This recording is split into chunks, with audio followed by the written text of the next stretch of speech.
El Señor esté con ustedes. Proclamación del Santo Evangelio según San Marcos. En aquel tiempo, cuando Jesús regresó en la barca al otro lado del lago, se quedó en la orilla, y ahí se le reunió mucha gente. Entonces se acercó uno de los jefes de la sinagoga, llamado Jairo. Al ver a Jesús, se echó a sus pies y le suplicaba con insistencia: «Mi hija está agonizando. Venga a imponerle las manos para que se cure y viva». Jesús se fue con él, y mucha gente lo seguía y lo apretujaba. Entre la gente había una mujer que padecía flujo de sangre desde hacía 12 años. Había sufrido mucho a manos de los médicos, se había gastado en eso toda su fortuna, pero en vez de mejorar, había empeorado. Oyó hablar de Jesús, vino y se le acercó por detrás entre la gente y le tocó el manto, pensando que con solo tocarle el vestido se curaría. Inmediatamente se le secó la fuente de su hemorragia y sintió en su cuerpo que estaba curada. Jesús notó al instante que una fuerza curativa había salido de él. Se volvió hacia la gente y les preguntó: «¿Quién ha tocado mi manto?». Sus discípulos le contestaron: «¿Estás viendo cómo te empuja la gente y todavía preguntas quién me ha tocado?». Pero él seguía mirando alrededor para descubrir quién había sido. Entonces se acercó la mujer, asustada y temblorosa, al comprender lo que había pasado. Se postró a sus pies y le confesó la verdad. Jesús la tranquilizó diciendo: «Hija, tu fe te ha curado. Vete en paz y queda sana de tu enfermedad». Todavía estaba hablando Jesús cuando unos criados llegaron de casa del jefe de la sinagoga para decirle a éste: «Ya se murió tu hija, ¿para qué sigues molestando al maestro?». Jesús alcanzó a oír lo que hablaban y le dijo al jefe de la sinagoga: «No temas, basta que tengas fe». No permitió que lo acompañaran más que Pedro, Santiago y Juan, el hermano de Santiago. Al llegar a la casa del jefe de la sinagoga, vio Jesús el alboroto de la gente y oyó los llantos y los alaridos que daban. Entró y les dijo: «¿Qué significa tanto llanto y alboroto? La niña no está muerta, está dormida». Y se reían de él. Entonces Jesús echó fuera a la gente y con los padres de la niña y sus acompañantes entró a donde estaba la niña, la tomó de la mano y le dijo: «Talita cum», que significa: «Óyeme, niña, levántate». La niña, que tenía 12 años, se levantó inmediatamente y se puso a caminar. Todos se quedaron asombrados. Jesús les ordenó severamente que no lo dijeran a nadie y les mandó que le dieran de comer a la niña. Palabra del Señor. Siéntense, por favor. La clave de comprensión de la intención de este trozo del Evangelio la encontramos en la primera lectura, la del libro de la sabiduría. En una afirmación fija, contundente: Dios no hizo la muerte, ni se recrea en la destrucción de los vivientes. Las criaturas del mundo son saludables, se las hizo bien, nosotros fuimos hechos bien, y no hay en ella veneno mortal. Dios creó al hombre para que nunca muriera, porque lo hizo a imagen y semejanza de sí mismo. Esta afirmación nos pone delante de una contradicción a lo que muchas veces pensamos, y se lo decimos a la gente cuando fallece alguien cercano de ellos: ¿es voluntad de Dios? No, no es voluntad de Dios. La voluntad de Dios es la vida, y por eso Dios no creó la muerte, ni tampoco se recrea en el sufrimiento humano. No desea el sufrimiento humano, por eso tampoco manda sufrimiento humano, y tampoco nos pone pruebas. La idea de que es que Dios te puso pruebas, no. Las pruebas las encontramos en el camino. Si Dios no quisiera que nosotros padeciéramos, es porque precisamente nos ama, creados a su imagen y semejanza. Y por eso también la intención de Jesús es manifestar un Dios que nos ama, que no quiere el sufrimiento del hombre, y que por eso, por medio de Jesús, nos abre el camino de la verdadera sanidad, de la verdadera libertad. El Evangelio narra y pone como protagonistas a dos mujeres beneficiadas por Jesús. Ahorita le quitamos la atención a los milagros. La intención de Marcos no es evidenciar los milagros, por eso pusimos la primera lectura como referente, sino más bien el sentido del sufrimiento, sobre todo los que más sufren. Dos mujeres. Recordémonos que la mentalidad social y también religiosa judía ponía a las mujeres en un plano de inferioridad, y más bien las mujeres, que no tenían voz ni voto, estaban siempre sujetas a su marido, que las consideraba una propiedad privada. Y al mismo tiempo también las mujeres podían ser objeto y sujeto de rechazo, de repudio por parte del marido en forma indiscriminada. Eran las culpables de todo. Nunca se castigaba al adúltero, se castigaba a la adúltera, como que la adúltera fuera la culpable de todo. Todo esto enmarca la intención de Marcos, precisamente porque él, que enseña a los cristianos que van, a los judíos que van a ser bautizados, los catecúmenos, que el reino de los cielos es completamente ajeno a la ley judía, es completo ajeno a la estructura religiosa judía. Y por lo tanto, esa estructura injusta que manifestaba un Dios discriminante, un Dios que rechazaba, un Dios que también era capaz de maldecir al hombre, era capaz de ponerlo en última instancia en una realidad de dolor y de sufrimiento, esa mentalidad ya no es la mentalidad del reino de los cielos, porque Jesús vino a anunciar un Dios de amor, un Dios que no discrimina a nadie y que por lo tanto tampoco busca el sufrimiento de nadie. Si bien la primera lectura nos habla de la muerte, muchas veces nosotros limitamos la muerte solo a la muerte física. Y claro, es la muerte, pero es una de las muertes. Esa muerte que incluso al final viene a ser la muerte más liberante que tenemos, ¿no? ¿Cuántas veces decimos, descansó? Vale, al fin descansó en paz. Hay muertes que se arrastran en vida, hay muertes que se sufren en vida, y hay muertes que se alargan en nuestra vida. Muertes.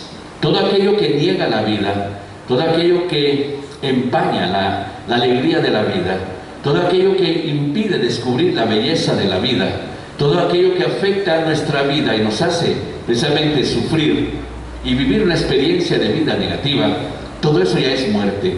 Son los signos de muerte. Y por eso el sufrimiento viene identificado con la muerte. La humillación, el rechazo, la angustia, el miedo, vienen ubicados en la muerte. Las depresiones, las frustraciones, vienen ubicados en el ámbito de la muerte, porque ya no son vida. Y cuánta gente incluso llega a extremos cuando precisamente pierde la esperanza y entiende que su vida no vale la pena. En el caso de, y es el que vamos a tomar como emblemático para la homilía, es el caso de la mujer enferma de hemorragias. Veámosla en el ámbito religioso, social judío. Primero, mujer, ya es una desventaja en la sociedad y en la religión judía. Segundo, enferma de hemorragias. ¿Qué quiere decir eso? Una mujer que tenía derramamiento de sangre y por eso mismo venía repudiada. Una mujer que derramaba sangre venía considerada impura, y por lo tanto no podía acceder ni al templo, ni a la sinagoga, ni a las liturgias, ni al culto. Era una impura. El marido la debió de haber abandonado hacía mucho tiempo. Son 12 años de flujo de sangre, son 12 años de hemorragias. Obviamente el marido no podía tener intimidad con su esposa, no podía estar cerca de ella, porque también él incurriría en impureza legal, y por eso, ante ello, él la habrá rechazado hace mucho. Vivía en la experiencia entonces no solo del dolor físico de su enfermedad, sino también en la experiencia del rechazo, de la humillación, de la marginación social que significaba esto, de la marginación religiosa que significaba esto. Es decir, era una mujer envuelta en la muerte, viviendo una muerte en vida, una mujer de un gran sufrimiento. Había tratado de superar su enfermedad gastando en médicos y no pudo arreglar eso. Dice el evangelista, al contrario, había empeorado. Su última esperanza, hoy hablar de Jesús, hoy hablar de Jesús, hoy hablar de este rabino que actúa en forma tan distinta, que anuncia el reino de los cielos, que anuncia cosas tan diferentes y se atreve a acercarse a Jesús, no a hablarle. ¿Por qué? Porque Jesús venía considerado un maestro, es decir, un rabino, y por lo tanto las mujeres no podían acercarse a los rabinos, lo tenían prohibido. Un rabino como maestro de religión, podríamos decir, tenía solo alumnos varones, nunca alumnas, y las mujeres tenían que mantener una distancia respetuosa a un rabino. Por eso, en esa situación, la esperanza de esta mujer asume una inspiración, imagino, divina, y la acoge con alegría. Con solo tocarle el manto quedaré curada. La intuición de esta gente, de esta mujer, ¿no? Tocarle el manto, simplemente. Si este hombre cura, curará de cualquier manera. Con solo tocarle el manto quedaré curada. Y así le sucede. El problema está en la reacción de Jesús, que para ella es una reacción, podemos decir, de compromiso. Hice algo indebido, ¿no? Toqué un rabino, Dios guarde. La mentalidad judía, eso era un gravísimo error, porque Jesús se detiene. ¿Quién me ha tocado? Los discípulos se lo dicen.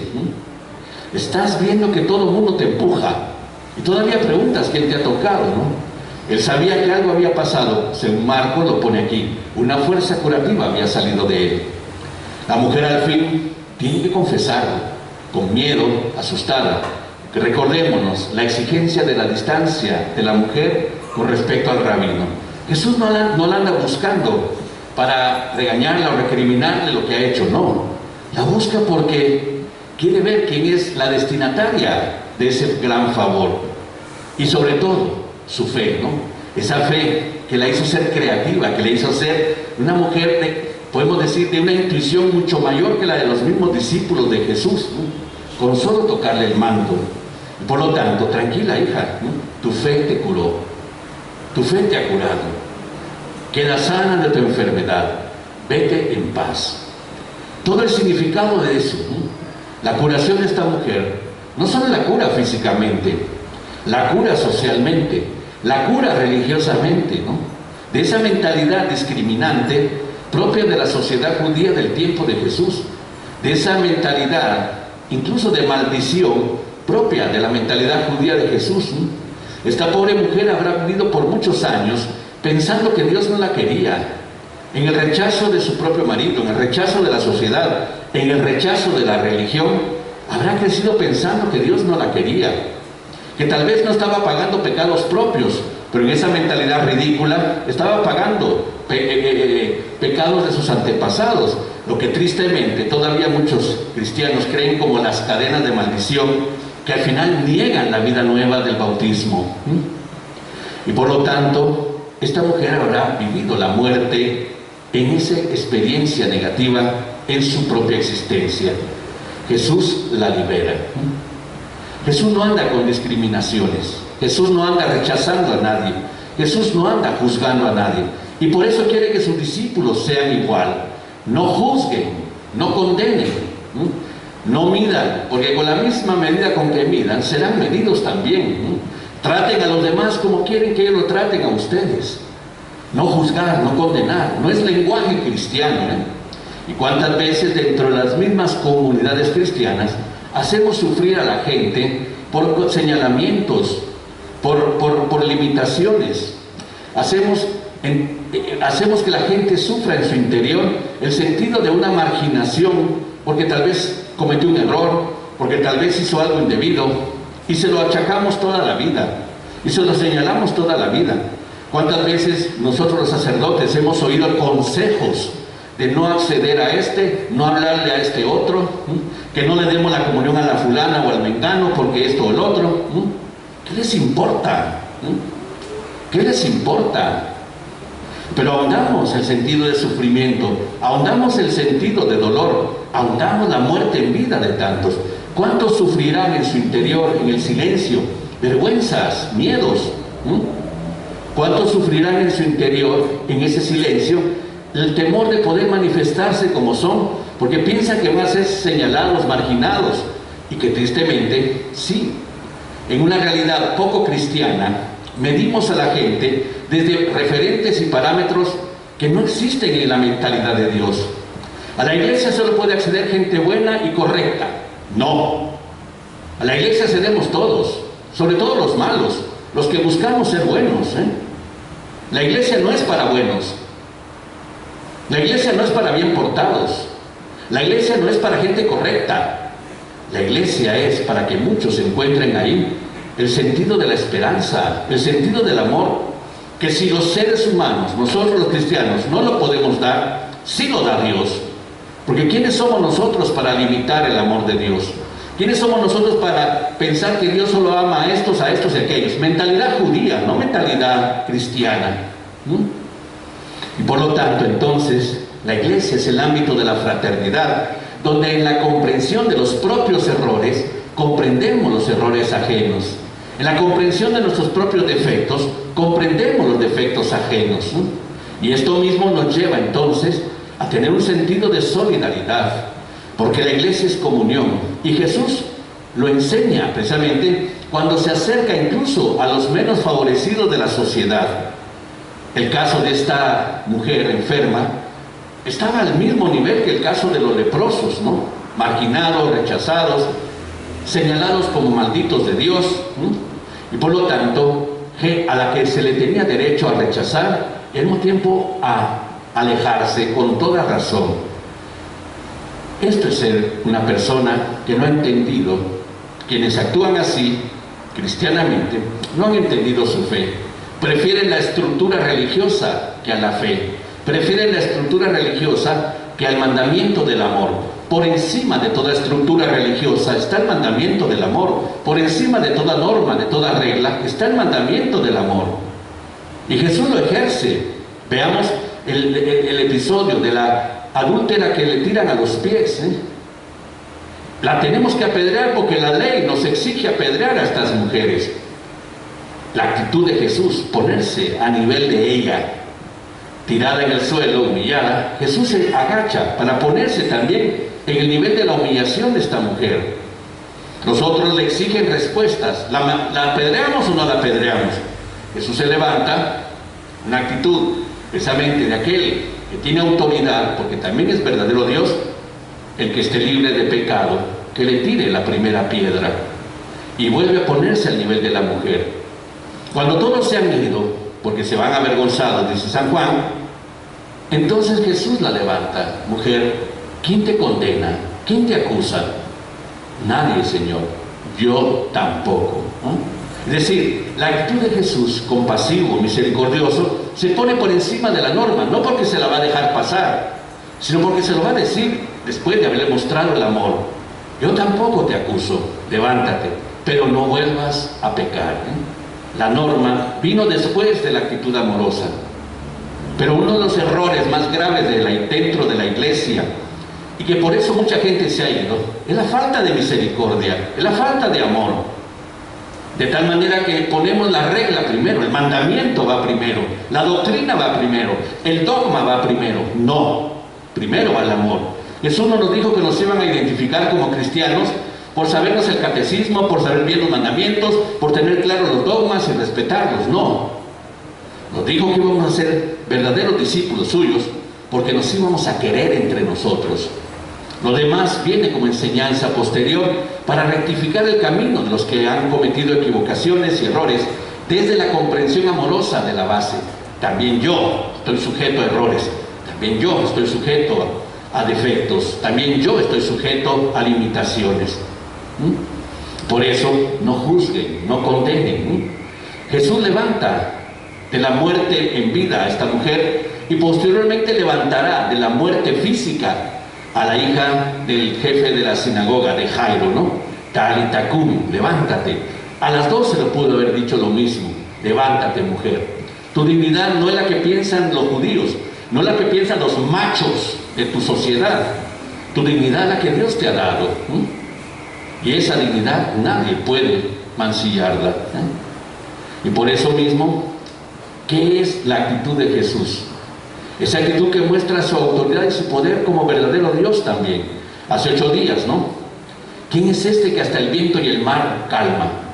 Le obedecen, los calma. El mar, la oscuridad, el agua, signo bíblico del mal, ¿no? Porque los pobres discípulos van atravesando el lago, recordemos, hace 8 días, y se levanta el viento, las olas, y amenazan con hundir la barca. Jesús va tranquilo atrás. Señor, ¿no te importa que nos hundamos? Jesús se levanta, calma el viento, el mar, los llama cobardes, les exige fe. No creen todavía. Y la pregunta final es: ¿quién es este que hasta el viento y el mar obedecen? La respuesta la da Marcos este domingo. Aquel que es Señor de la creación, aquel que es Señor de la vida, aquel que es Señor que puede entonces restaurar, dar vida nueva a todos. Vamos a confirmar nuestra fe.